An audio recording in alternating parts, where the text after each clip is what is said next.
យើងមិនអាចយកឈ្នះពួកគេនៅលើសមរភូមិបានទេទោះយើងមានអាវុធទំនើបជាង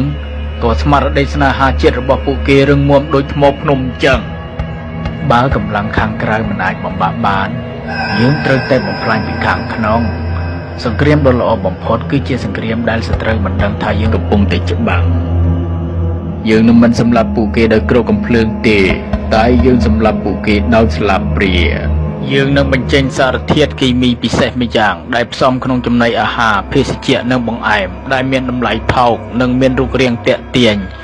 សារធាតុនេះនឹងមិនសម្លាប់មនុស្សភ្លាមទេតែវាជ្រាបចូលយឺតបំផ្លាញទៅខាងក្នុងបន្តិចម្ដងទី1វាបំផ្លាញសតិបញ្ញាសារធាតុគីមីនឹងជ្រាបចូលទៅក្នុងប្រព័ន្ធសរសៃប្រសាទបំផ្លាញកោសិកាខួរក្បាលយឺតជាពិសេសចំពោះកុមារ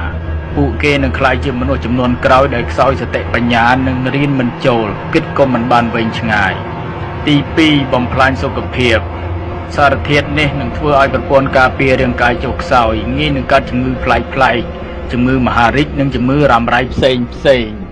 ទី3គឺកាត់បន្ថយអាយុជីវិតជាចុងក្រោយអាយុសង្ខាររបស់ប្រជាជនខ្មែរនឹងខ្លីជាងមុនជាតិសាសន៍មួយដែលពោរពេញដោយអ្នកជំងឺនិងមនុស្សខ្សោយបញ្ញាតើនឹងអាចការពារទឹកដីរបស់ខ្លួនបានដោយរបៀបណាសំទោសលោកម្ចាស់តើនេះព្រៃផ្សៃពេកទៅដឹងគោលដៅរបស់យើងគឺកុមារពួកគេគ្មានទោសអ្វីទេកុមារថ្ងៃនេះជាទាហាននៅថ្ងៃស្អែកកុមារថ្ងៃនេះនឹងក្លាយជាថ្នាក់ដឹកនាំនៅថ្ងៃស្អែកបើចង់កាប់ដើមឈើត្រូវតែកាប់ទាំងឫសភាពមេត្តាគឺជាភាពទន់ជ្រាយដែលយើងមិនអាចមានបានទេយល់ទេបាទលោកម្ចាស់ខ្ញុំយល់ហើយបាទផែនការនេះល្អឥតខ្ចោះវាជាការវិនិយោគរយៈពេលវែងយើងមិនចាំបាច់ចំណាយគ្រប់កំភ្លើងសំបីតែមួយគ្រាប់តែក្នុងរយៈពេល20ឆ្នាំទៀតពួកគេនឹងប្រគល់អនាគតប្រទេសជាតិរបស់គេឲ្យមកយើងដោយខ្លួនឯងចាប់ផ្ដើមអនុវត្តចុះលោករដ្ឋមន្ត្រីតែឥឡូវនេះប្រជាជនខ្មែរបានពហិការជប់ប្រាប់លទ្ធផលរបស់យើងហើយតើយើងត្រូវធ្វើដូចម្តេចទៅបាទមែនហើយលោករដ្ឋមន្ត្រីបន្ទាប់ពីមានចំនួនព្រំដែនលើកចុងក្រោយនេះពួកគេហាក់ដូចជាស្អប់យើងខ្លាំងណាស់ដែលបានប្រមាណខ្យល់ទេបើគេចេះឈឺចាប់យូរម្ល៉េះទឹកដីរបស់គេមិនបានមកដល់យើងច្រើនដល់ម្លឹងដែរខ្មែរជាជាតិសាសន៍មួយដែលឆាប់ភ្លេចការតាំងចិត្តរបស់ពួកគេមិនខុសពីភ្លើងចម្បាំងនោះទេឯងចាំមើលចុះយ៉ាងច្រើន6ខែទៅ1ឆ្នាំនៅពេលដែលបញ្ហាព្រំដែនស្ងប់ស្ងាត់ទំនុំរបស់ពួកគេក៏រលាយដែរហើយពួកគេនឹងនឹកឃើញរសជាតិទំនិញរបស់យើងមិនខានពេលនោះហើយគឺជាឱកាសរបស់យើងនៅពេលនេះស្មារតីស្នេហាជាតិរបស់ប្រជាជនកម្ពុជាបានផុសផុលមិនថាតែនៅទីក្រុងឬនៅជនបទការធ្វើពហិការឈប់ប្រាទំនិញចោលឈ្លានពាននៅពេលនេះធ្វើឲ្យសេដ្ឋកិច្ចខ្មែរស្ទុះឡើងគួរឲ្យមានមោទនភាពបំផុត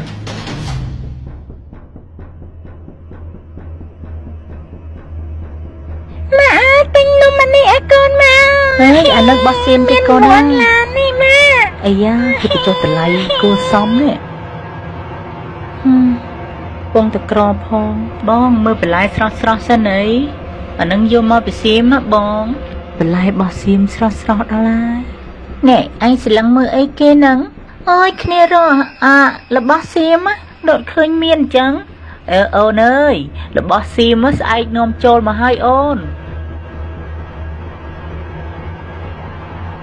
បងឲ្យវ៉ាន់ថៃចូលស្តុកនៅបងមានអូនមានទៅមកពីម្សិលមិញនឹងឯងអូនអូយមានបញ្ចុះតម្លៃពិសេសហើយមានរង្វាន់ទៀតណាអូន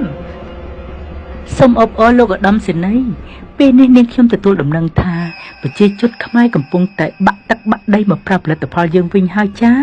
ការព្យាករណ៍របស់លោកឧត្តមសេនីយ៍ពិតជាមិនខុសមែនលោកឧត្តមសេនីយ៍បាននិយាយថា6ខែទៅ1ឆ្នាំឥឡូវមិនទាន់ដល់ផងគ្រាន់តែបញ្ហាព្រំដែនស្ងប់តែបន្តិចសោះពួកគេក៏ត្រឡប់មកវិញនេះគឺជាដំណឹងដែលគួរឲ្យរីករាយណាស់ចាំមើលតែ20ឆ្នាំទៀតយើងនឹងសើចឲ្យអាយះមាត់តែម្ដង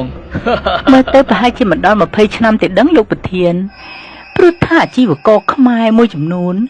ឃើញអូយខំប្រើល្បិចគ្រប់យ៉ាងដើម្បីបានតំណែងយើងយកទៅលោករឿងនេះគេមិនអាចបន្ទោសយើងបានទេពីព្រោះតែគេលឹងងងដោយខ្លួនឯង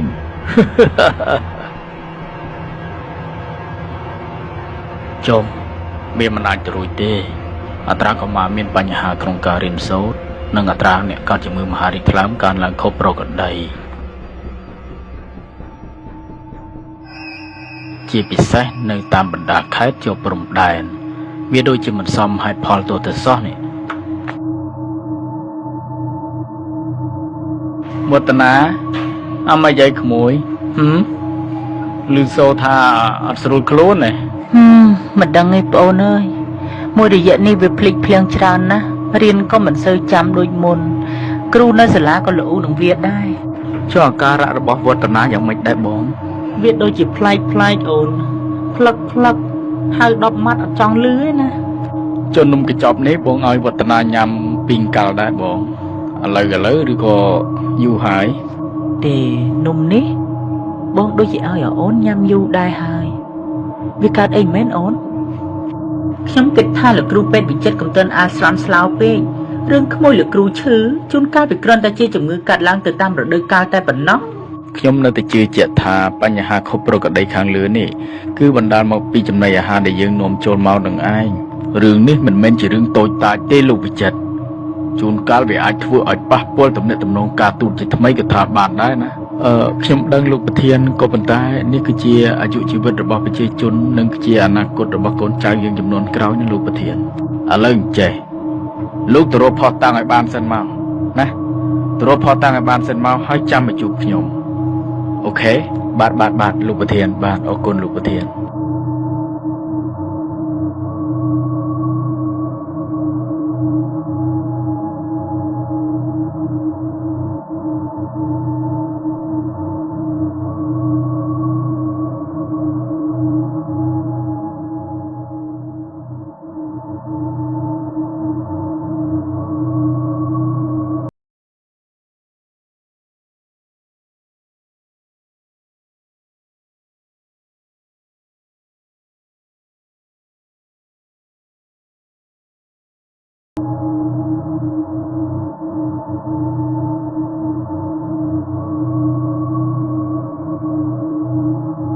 មានឃើញអ្វីសោះលោកវិជ្ជបណ្ឌិត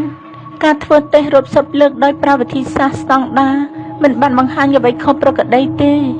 សំណាក់ទាំងអស់ស្អាតតាមបច្ចេកទេសប៉ុន្តែនាងខ្ញុំអស់លទ្ធភាពហើយលោកគ្រូពេទ្យ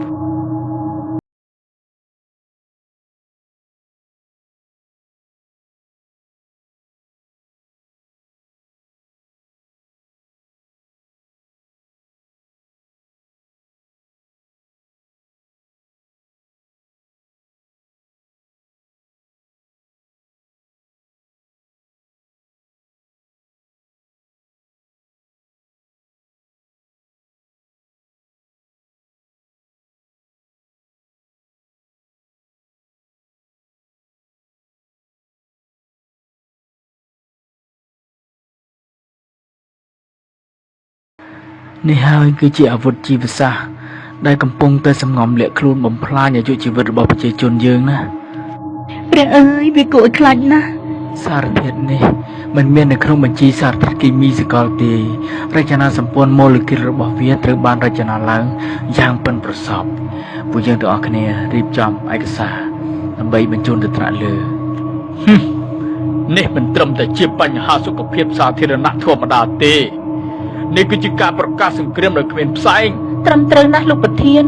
យើងមិនអាចបណ្តែតបណ្ដោយបានជាដាច់ខាតលោកគ្រូពេទ្យជាវិចិត្រសូមលោកធ្វើសន្និសីទកសែតមួយជាបន្ទាន់បាទលោកប្រធានបាទអរគុណលោកប្រធានបងប្អូនខ្មែរជាទីគោរពសត្រូវមិនដែលឈប់ចង់បានទឹកដីយើងទេពេលនេះសមរភូមិបានផ្លាស់ប្ដូរពីព្រំដែនមកដល់ចានបាយនៅក្នុងផ្ទះរបស់យើងម្នាក់ហើយពួកគេចង់ឲ្យកូនយើងល្ងងខ្លៅចង់ឲ្យយើងខ្សោយនិងស្លាប់មុនអាយុសូមបងប្អូនមេត្តាប្រុងប្រយ័ត្នកុំលោភលន់នឹងរបស់តម្លៃថោករហូតភ្លេចគិតពីសុខភាពនិងអនាគតកូនចៅសូមងាកមកគាំទ្រផលិតផលខ្មែរបន្លែត្រីសាច់ដែលដាំដុះដោយកសិករខ្មែរអាចមិនមានសម្បកវិខ្ចប់ស្អាតតែវាមានសុវត្ថិភាពនិងពោពេញទៅដោយសេចក្តីស្រឡាញ់របស់ជនរួមជាតិយើង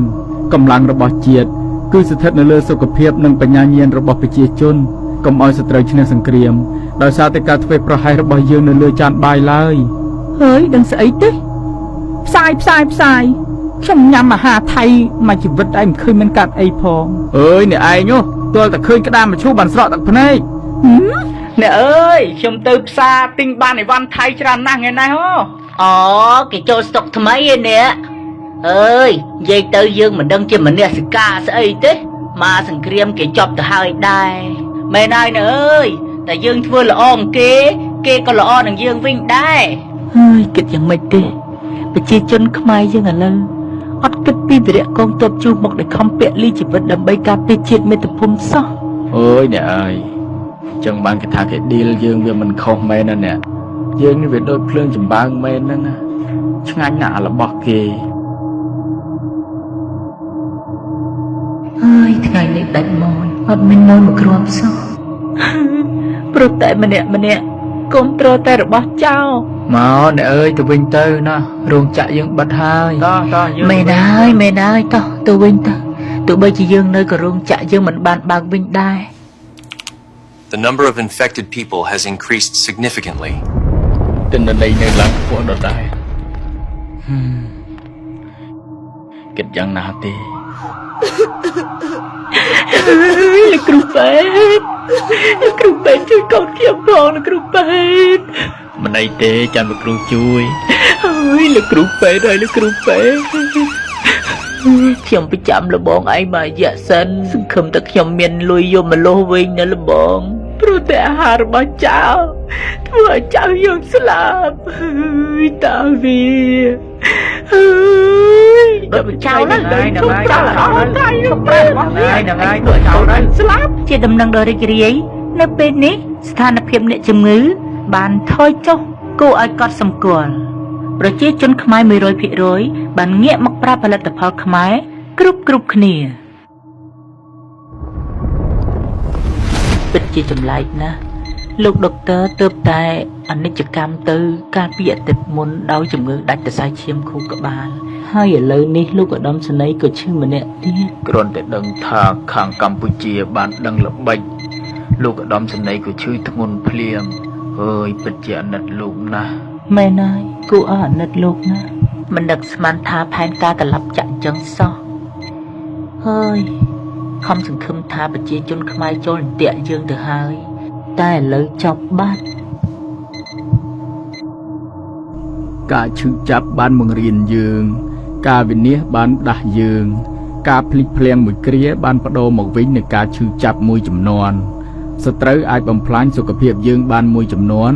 តែពួកគេមិនអាចបំផ្លាញស្មារតីយើងជារៀងរហូតបានទេយើងធ្លាប់ភ្លេចម្ដងរួចមកហើយ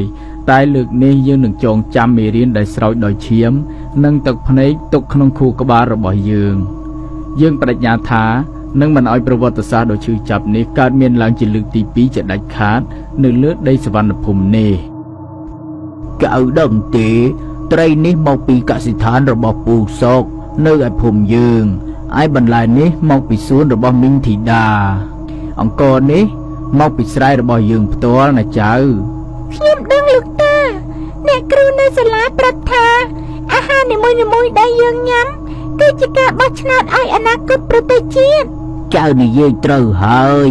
កាលពីចំនួនតាមនុស្សជាច្រើនបានបោះឆ្នោតខុសពួកគេបានបោះឆ្នោតឲ្យរសជាតិឆ្ងាញ់មួយពេលនិងតម្លៃថោកមួយគ្រារហូតស្ទើរតែបាត់បង់អនាគតមួយចំនួន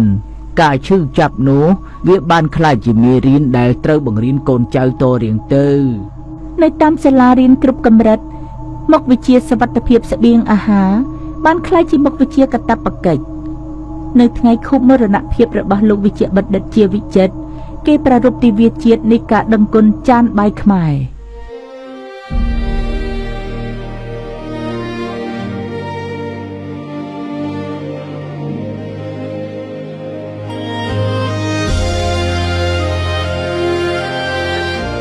រឿងរ៉ាវនៃសង្គ្រាមត្រជាក់លើចានបាយមិនមែនគ្រាន់តែជាប្រវត្តិសាស្ត្រនៅក្នុងសៀវភៅទេតែវាបានក្លាយជាផ្នែកមួយនៃឈាមជ័ររបស់ខ្មែរចំនួនថ្មីពួកគេយល់យ៉ាងច្បាស់ថាការការពារព្រំដែនពិតប្រាកដគឺចាប់ផ្ដើមពីចានបាយនៅក្នុងផ្ទះរបស់ពួកគេម្នាក់